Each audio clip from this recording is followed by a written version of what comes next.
Original.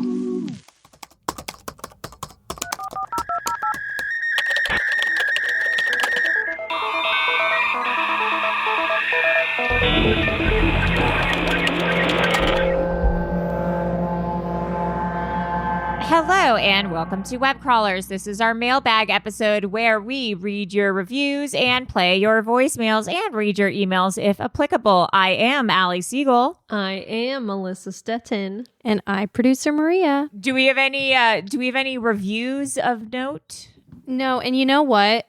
You guys are so close to 1,000 that it's like go time, you guys. I think you're at United States reviews. I think you're at 976. So if you haven't done it, come on, just let's go. It's go time for Christmas. That's right. Yes. Can you leave a review twice? Can you review more than once? No. Oh shit. So yeah, if you haven't done it yet, it's time. It's time. The call has been sent. It's time to put on your cape and your mask and fly and fly to save the day. Yes. Maria, what a cool shirt you're wearing. This is my mom's James Taylor tour shirt from like 1993. Yeah, that's awesome. And what it is, it's all his songs in pictograph form. Oh, wow. So it's like Shower the People, Sun and Moon. Oh, wow. Steamrollers over here. Country Road, you got Rockabye, Sweet Baby James. So it's a lot of fun. If you guys want to see this, just get on Patreon. That is a great one shirt. Of the perks. I bet it's one of the perks. I also bet it's worth a pretty penny if you were to sell that on eBay. Let me look. Let's see. James Taylor Pictograph Sweatshirt Tour. Let's see what it's like $100,000. It's always like it goes either way. It's always so expensive, or it's like $19, and you're like, seeing as though it's not coming up easily, this could be one of the rarest shirts the rarest yes.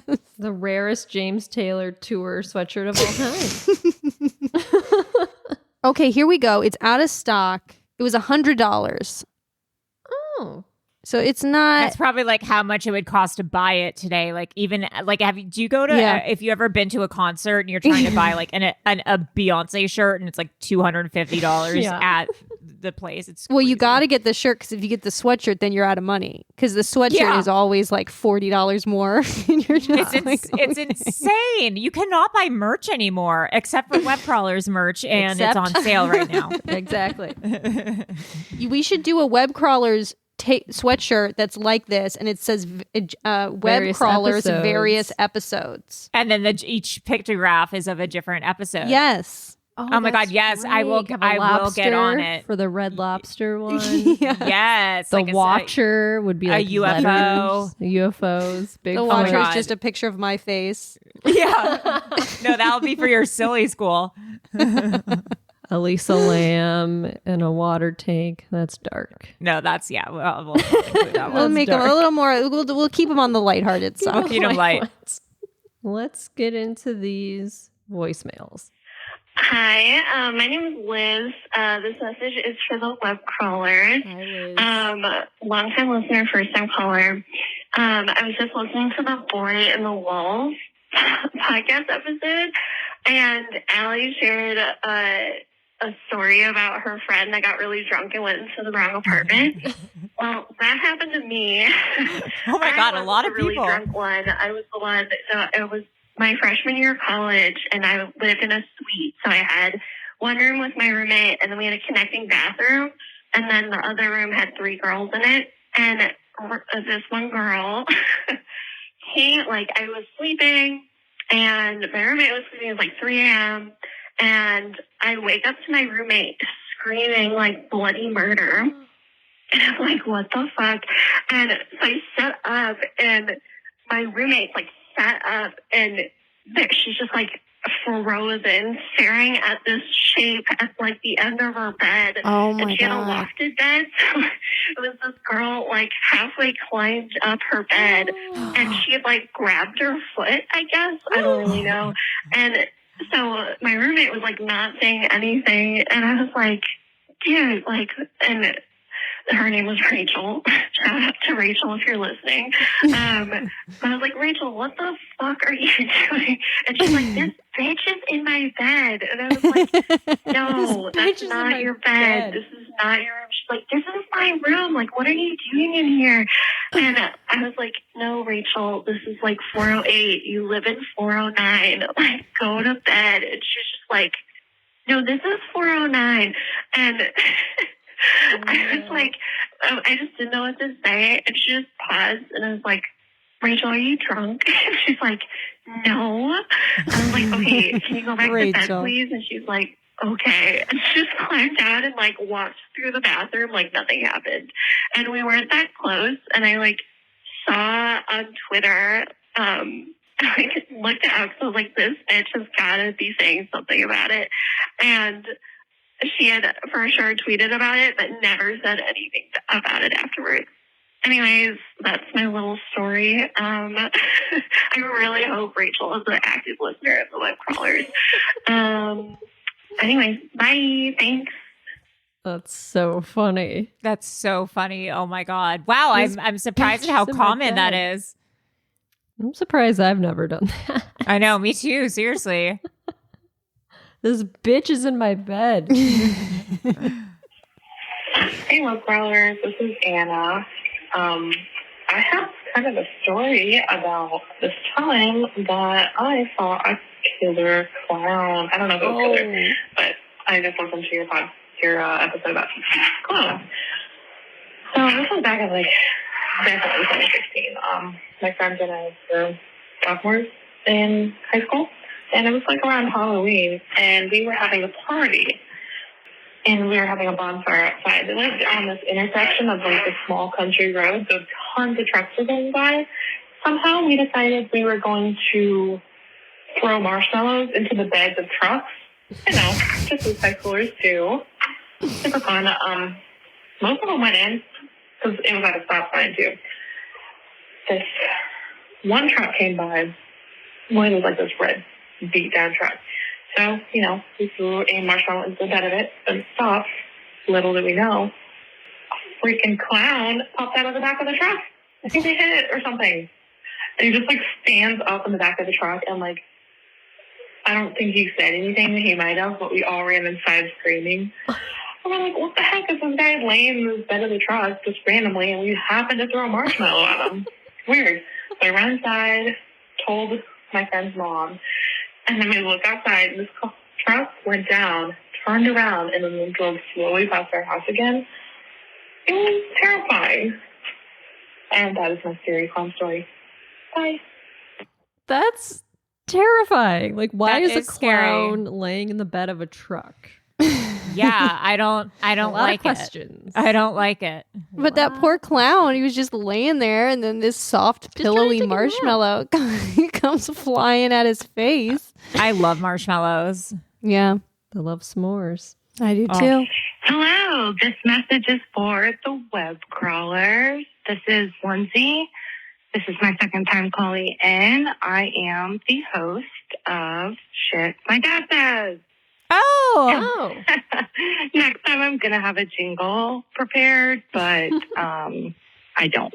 So, as a reminder, in episode 1 of Shit My Dad Says, he got into a champagne drinking contest, flew across the country, got in a boat flipped, thought the plane crashed. So, before I get into episode 2, a few fact checks from my father, because I let him listen to the voice message that I left, and he wanted me to let you know that 1, he was flying to San Juan, not somewhere on the West Coast, and 2, that he had many Bloody Marys at the airport before getting on said plane.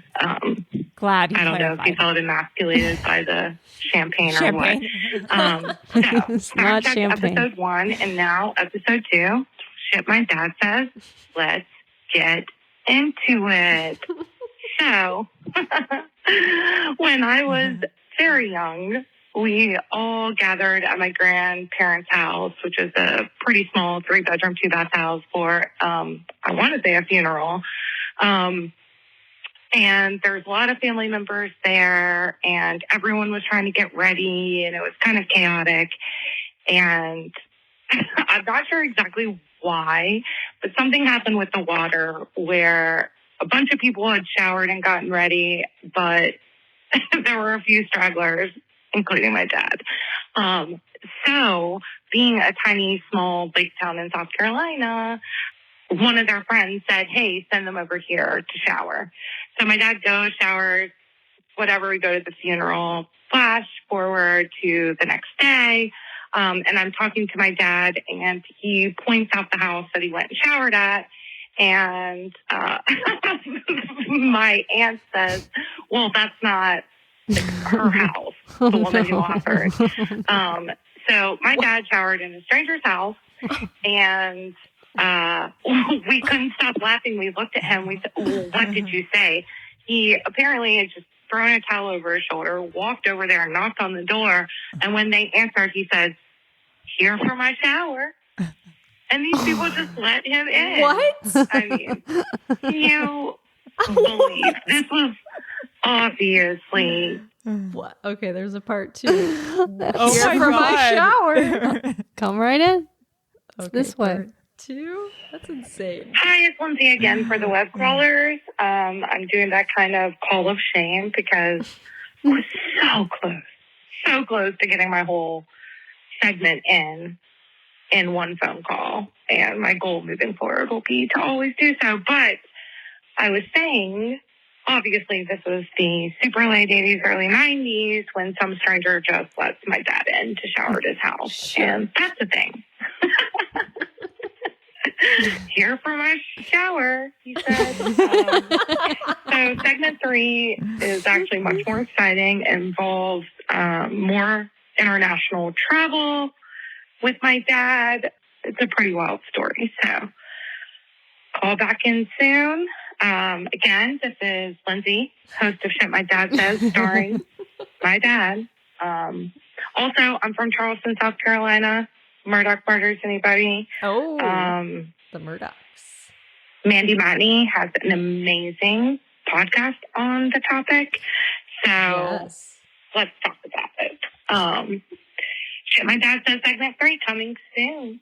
I love you, ladies. You're my favorite bimbos in all the land.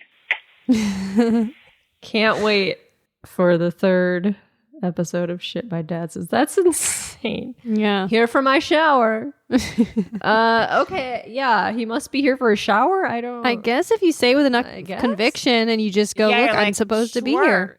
Yeah. Come on in. That's how, when like at concerts and stuff, if like I had tickets for like bad seats, I'd be like, oh, I would just show my to be like, yeah, in the front. Like people just let you in. If you have confidence and you're supposed to be somewhere, confidence is everything. Do whatever you want. That's how Craig and I got into the Chateau Marmont penthouse party. Oh, that's right. Craig just said, What'd you do? He just said, we just went up to the woman with the list and he said a last name and they looked and they said, it's not there. And he said, oh, we were added late. And they looked at each other and they just let us in. Wow. Amazing. And there we were. There you go. There we were. Because who's going to be like, well, wait a minute. You're going to be like, okay, I don't care. Yeah, we came all this way. You're not going to let us in? Great. Next message. Hi, this is for the web crawlers. I've called once before, but I was intoxicated, so I'm not really sure what that message was about. But I wanted to send a new one. I was really nervous my last time, and this time I'm feeling a little bit better. So I wanted to talk about this thing that happened to me. I want to say it was like 4-ish years ago.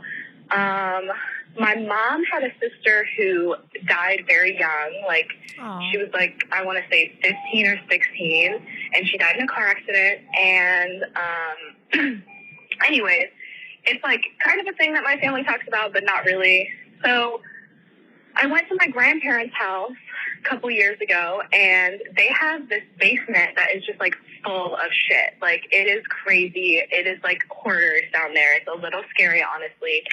And the stairs leading down to the basement are like hard. I don't know what, like, they're like stone. Like, and I was walking down there because that's where they do their laundry. And my grandparents are super old now and they can't do their own laundry. So I was doing it for them. And I was walking down with a big basket. And then I did the laundry and I came back up. And as I was walking up, I started to like fall backwards. Oh. And if I would have fallen down the stairs, like, I would have died. And as I'm falling backwards, I feel like hands on my back kind of push me up and like re-steady me. And I thought, like, there was nobody down there with me, but I thought it might have been my mom. And when I turned around, there was like nobody there. But I swear there were like two hands on my back that held me up from falling. Whoa. And I talked to my mom about it and she was like, bro, that's my sister. I know it is. It was super crazy. And like, every time I think about it, I get chills. So thank you guys so much for listening. And I love your podcast. Thanks, guys. Bye. Dang. I believe it. That's crazy. That's Angelica Counters. Yeah. It's an Angelica Counters story. That's wild. That's a really wild feeling, I bet, to like just feel. I mean, I can't imagine something that physical, like actually feeling that. Yeah. Yep. Okay, next message. Hey, this is for web crawlers. I guess this is kind of synchronicity, but not really. I don't really know. My friend Therese says that it's just that I have powers. There's a couple of things that have happened over I guess my wife kind of, but like, my wife. I'll suddenly think of somebody that I haven't talked to in a real long time, and then like figure I should reach out to them. In one of the cases, I had to do like a lot of digging. I had really lost track of this person in my life, and I finally got a hold of her, and I just randomly had thought of her. And then when I finally got a hold of her, she had just got out of like a really abusive relationship and was really glad that I had reached out and blah, blah, blah. And then another one was I kept seeing a vehicle around that was the van that a friend of mine had driven in high school. And I was like, well, I should check and see if everything's all right with her. And I messaged her, and she assured me that everything was all right. And then about a week later, she called me and actually admitted that her and her husband were getting a divorce. And again, these people just kind of pop into my mind, or something reminds me of them, or I'm given some sort of sign or whatever, and then I message them, and it's usually that something bad was happening. I don't know. It's kind of weird. I've never tried to hone it or anything, but it is just something that happens from time to time. The only other thing I have is I'm from Wisconsin, and I have never been able to finish the episode that you guys did on Ed Gein, because I cannot listen to you mispronounce his name. Oh, no. What did we say? His name is Ed Gein. Oh, Gein. I could never finish that episode. Oh, I'm so sorry. That'd be rad. I'm so sorry. Bye. It's pronounced Ed Gein. I've always heard Ed Gein. Me too. Maybe it's just time to say Ed G. Ed G. And then Ed. Yeah, I'm telling you, I've watched documentaries and they say Ed Gein. Yeah, me too. Gain. You know, you can't gain anything from being too picky about how we pronounce Ed Gein. The famous saying. The famous saying. Ed Gein, how to pronounce. All right, we're gonna. Okay, here we go. Ed Gein. Oh, fuck. Ed Gein. Ed Gein. God, stop saying it. Yeah, okay, we get it. Jesus Christ. It's like Sorry. she's progressively getting more intense about it. It's Ed Gein. Ed Gein. Fuck. Well, sorry, guys. Our bad. Sorry. Hi, this is a message for the web crawlers. My name is Siobhan. I've been listening for like over a year and I'm obsessed. And at my peak of like listening all of the backlog of episodes, I had some dreams about being roommates with Allie and Melissa. So anyways, That's so fun. I'm listening to an episode and someone just left a review saying that they don't want to hear any more synchronicity stories. And Melissa agreed. And I kind of sighed a sigh of relief because I hope that means less people will be calling in with synchronicity stories because, guys, like, they're not everything is synchronicity. Some things are just like coincidental numbers. Anyway, I'm calling in. I have a spooky, weird story that happened to me years ago that I never had any explanation for, and I kind of wanted to hear what you guys thought. So there was this patch of woods near my house where I grew up. I grew up in Canada, in New Brunswick on the East Coast, and there was this patch of woods. Like my high school was about a block away from where I lived, so I was like really close to the school. And between me and the school was this patch of woods that I would walk through every morning to get to school, and then like walk through every day on my way home from school. And it was like an area, like a little patch of woods where like the bad kids would smoke. And so I was kind of like scared of it when I was younger. Cool. And then like in high school, it kind of became, I don't know, it's like a peaceful, weird, I don't know, like little, like just place that, since then I've had like numerous recurring dreams about. Dreams where like I'm on the precipice of entering this patch of woods, but I don't go in because like it's either scary or something magical is happening, or like I know that there are like creatures in it, but I need to get through. Anyways, I have lots of dreams about this little patch of woods. And then years ago, I was in this like bad relationship, and I was living back home for a summer. And this guy and I, like, he had just broken up with me, and then I like for some reason told him about how I have these recurring dreams about this patch of woods and how it always creeped me out. And this was midnight, and he was like, "Let's go." And so we go to this patch of woods late at night that I would always have like nightmares and creepy dreams about. And it kind of felt like, oh, if I cross through this I don't know, this path, like, will I alter my future dreams? Like, I'm always afraid of entering it at night in my dreams. So I believe there's a part 2. Hi, this is Siobhan calling for part 2 of my calls to the web crawlers. I knew that was going to happen. I knew it was going to get cut off. It was inevitable, and I am glad that part is over.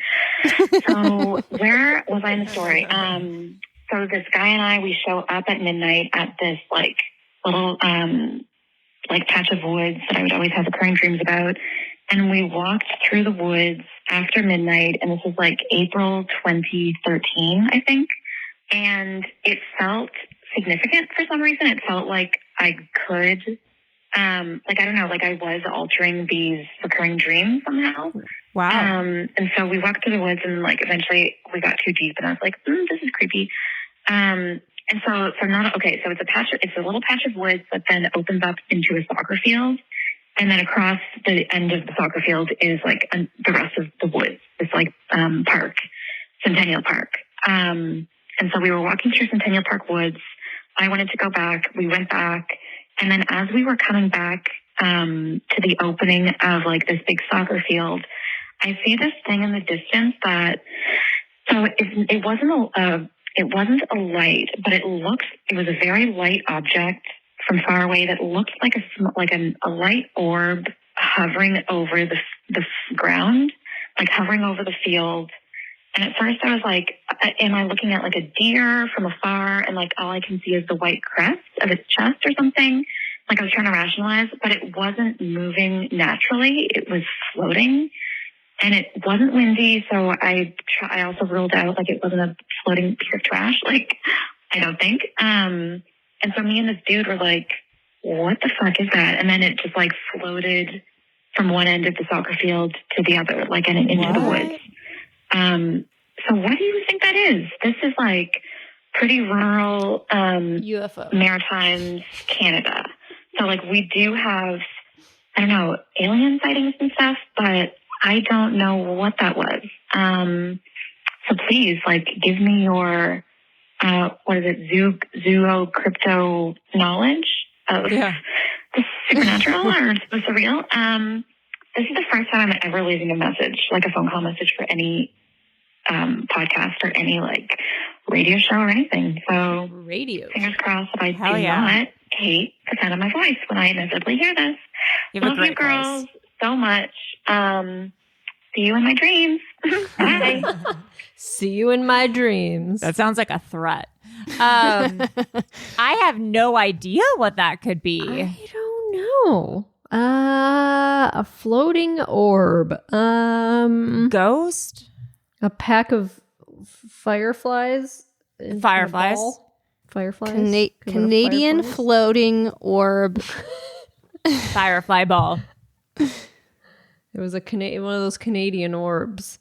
Glowing green orb seen over. This is a CBC thing. I guess people are seeing glowing green orbs. Well, you can also buy there you a go. glowing green orb. You could buy them. I don't know. I mean, scary. Yeah, Scary it's stuff. I don't Spooky know. stuff. Spooky stuff. Don't go into the woods at nighttime. You're going to see some freaky shit.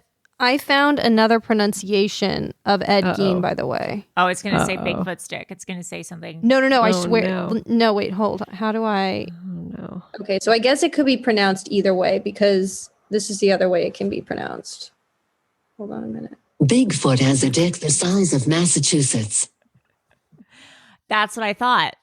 Say it one more time, just so we can get it right. Okay. Bigfoot has a dick the size of Massachusetts. Okay. Okay. So good to know. Good to know. Clears everything up. Yeah, you can do it both ways. Thank you. God damn it, Maria. I knew it. I missed those. I missed you doing that. I honestly really missed you doing that. You could say it either way. So yeah, you can say it both ways. Okay, well, gotta move on. Hi, this message is for the web crawlers. Listener since the beginning and first time calling in and contributing. So hi. Ooh, a lot of first timers. Two things really quick. The first, I was just listening to a mailbag episode where Allie's best friend said that she barfed while driving one time, and it reminded me of this story. No, I barfed while driving one time. I was driving home from my mom's house, and I was telling a story on the phone to my friend about how hard I was laughing at my mom's house about something. And I laughed so hard telling the story that I threw up into my lap while driving. It was That's fun. That's fun. That's number one. And then number two, I have kind of an urban legend. I went to high school in Hillsboro, Oregon, which is a suburb of Portland. And there's this rural area kind of northwest of Hillsboro. And there's a train trestle called Big Road, what we all called it in high school. Anyway, you drive underneath it and shut off the headlights, and it's terrifying and cruel. And then you can drive up and walk along the train trestle. The legend is that a bunch of teenagers, in years past, had hung themselves in the train trestle, and so when you park underneath it, you're supposed to see their bodies. The numerous times that I did it, I never saw any bodies, but I always looked and was very spooked. So anyway, that's it. That's my contribution. Thanks so much. I love the show. Bye. Wait, she was saying that there's urban legend that kids would hang themselves over this train thing. It sounded like she was at an airport waiting for it. It's hard to hear. Okay, next message. Hello. This message is for the web crawlers. This is Allie S. And I'm catching up on my drive home. And I just was listening to the episode about female serial killers. And of course, you guys mentioned Aileen Wuornos. And I have a lot of connection to her, but I went to school in Daytona Beach, and most of her killings happened, in Volusia County, or that's where she picked people up. So I know a lot of the spots and places. I'm really familiar with all the places she went to, but that's actually not my reason for calling. You guys are talking about, like, you know, how women kind of weren't really fitting the mold of what people thought serial killers were, or, you know, there's this idea, you know, this guy in the Midwest and, you know, he's looking for sexual gratification and all this other stuff. And I was thinking back to your DC Sniper episode, and I wanted to say something, like call in and say something then, but I wasn't sure if someone had already brought it up, so I hope I'm not being redundant. But, you know, the DC Snipers were actually more serial killer than, you know, terrorist attack or, you know, just random mass shooter.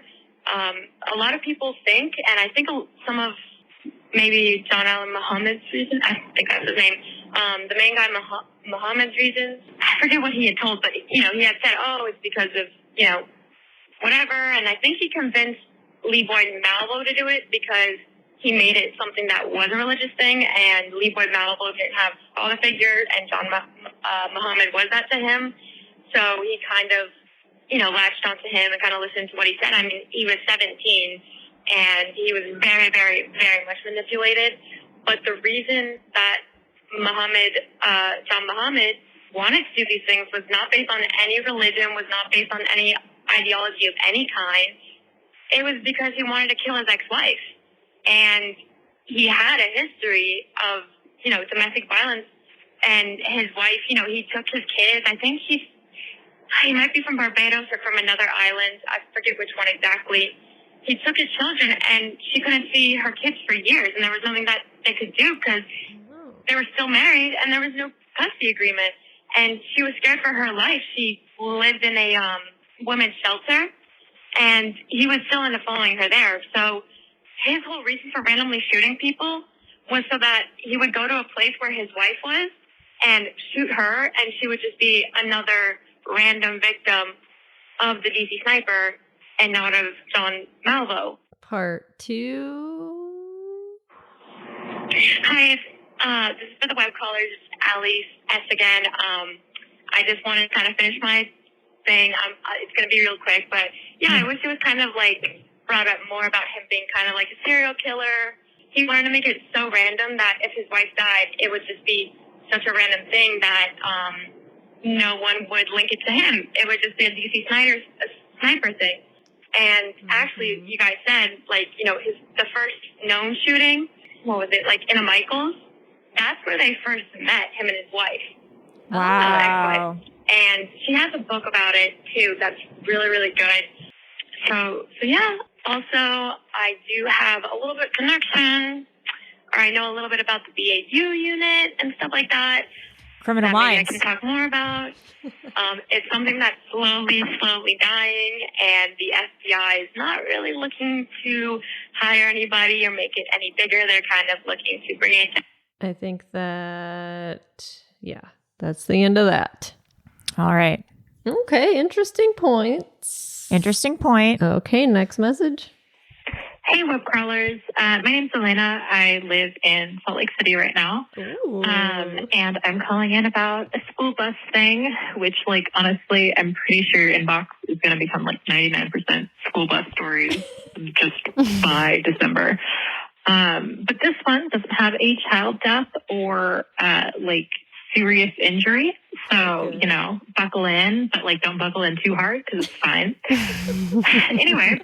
So I started riding the bus when I was 5 years old. I was in kindergarten, and we had this bus driver who, the only thing I really remember about her is that she was a white lady with really curly red hair. So I thought her hair was very cool.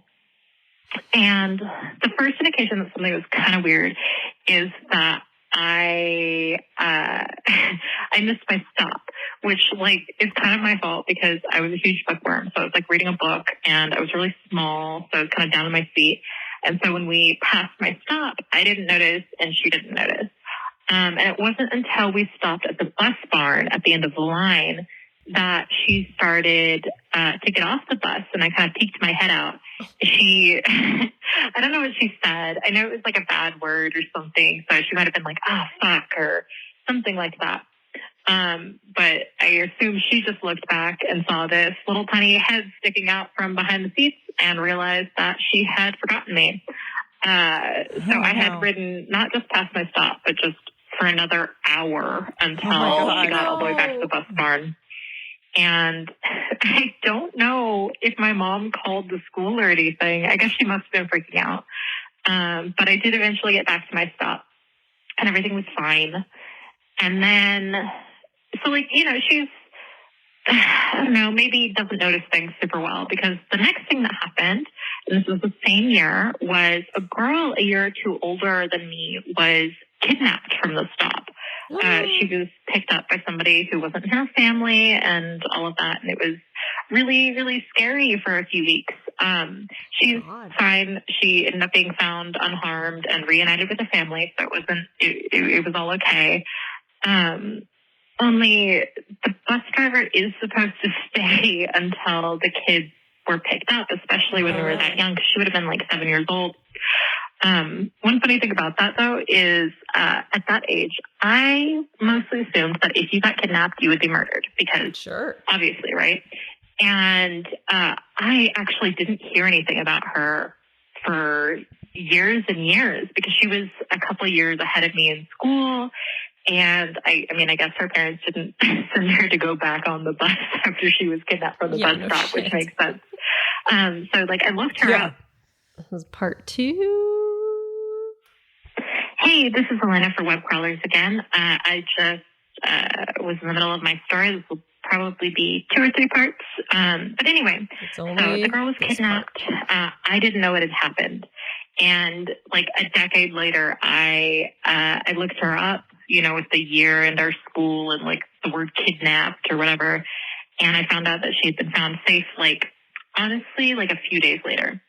And, you know, I talked to my mom and I was like, hey, Mama, like, this girl, it turns out she was okay. And Mom was like, oh, yeah, I knew that. I'm like, okay, why didn't anybody tell me? I thought she was dead. And my mom was like, I just assumed you'd forget. It's like, I was on the same bus stop. She was like 2 stops before me. Like, I was not going to just forget that a girl was kidnapped, even if I was 5 years old. But anyway, it's all right. That's like 2 strikes against this bus driver, is that she did not notice I was still on the bus, and then she did not notice that this girl was just not going home with someone who was her family. And so then, like, I think it must have been the second half of the year or something. The kids in the back of the bus, like probably the 5th graders, were being really annoying, as kids are, right? They were shouting and jumping around and all of that. And she was telling them, you know, I promise you, if you keep doing that shit, I'm going to stop this bus and I'm going to walk you back to school. And of course, they keep doing it. And so she pulls over into a neighborhood. She stops the bus. She goes back and she grabs the kid by his shirt and marches him off the bus. And like, the thing about the school bus is the doors don't close after you leave if you have the keys. So the doors were completely open. It was a bunch of kids just shell-shocked on a bus in the middle of a neighborhood while she literally walked this child back to school. What? And I mean, we can't have been that far away, but like, she wasn't driving. She was walking. So it probably took her 15, 20 minutes to get back to the school. Oh and my God. we never saw her again. From our perspective, basically a half hour after this happened, a man that we didn't know came, got on our bus, and drove us the rest of our route. So I assume that she was fired for just leaving a bus full of children on the side of the road. Yeah. I am very grateful nothing bad happened to the rest of us. But I thought y'all would find that interesting and hopefully a little funny, because who the fuck does that? Anyway, I'll just show you guys. Thank you. Have a good night. Bye. Wow. That's bus crazy. Bus drivers be crazy. They be wild and out, man. Wow. That's insane. Just leaving a bus full of kids with a door wide open. She seems like a rageaholic. She met her limit and was like, we're getting the fuck out of here. I don't care what happens. She's a rageaholic. We're getting the fuck out of here. Wow. Yeah. Well, that's it. That's the last voicemail. That is it, guys. Well, please keep calling. We love it. Also, I would love if anyone is a bus driver to call in and just let us know what the vibe is, what the protocol is, what you have to do to become a bus driver. Right. What's the background check on that? it seems like a high stress job. Of all the stories we're hearing about how this becomes a stressful place, a workplace. I can hardly drive my Prius around, so I can't imagine. Now imagine your Prius, the backseat being filled with kids. Yeah, no thanks, buddy. All right. Well, I am Allie Siegel. I am Melissa Stettin. And I, producer Maria. Bye, guys. Bye.